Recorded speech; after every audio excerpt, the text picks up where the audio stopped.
mas ngibatang siya'y nakadulod jonga Pilong kong chiu gulap bapen fuya jingum jonga Jingi jong piem don kintin banyanu jor Kapen kilong ya ka jingim kapen hunya mensen Jingi jonga ya pio Kajingi jongi argut kalong kong kilum kasi Kibane bad baskem Jingi jonga ya pi kam don baji kam don nge Kalong kong mumbasang yam Batuit na lumbat yan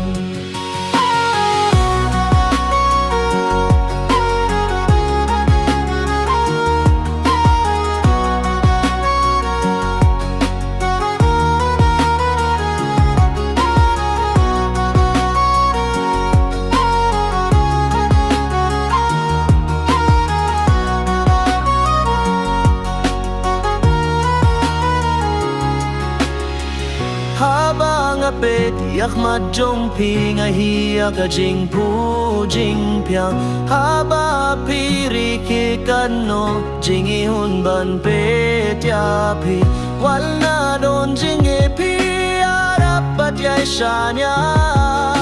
Ka jing tập jong pi ka ben sai dia ka jing im jong nga Jing i jong nga ya pi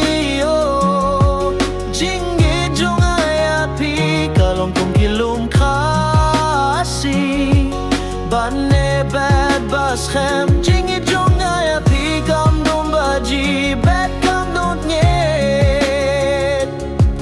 Kalong ka basyang yambat kabneng basyay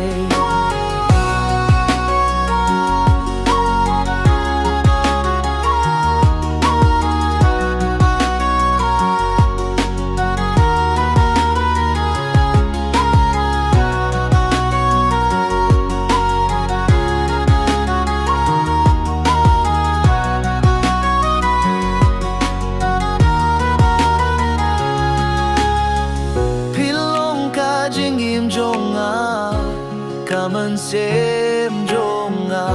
Ngan itya pi junong ba junom Hadu bakas ni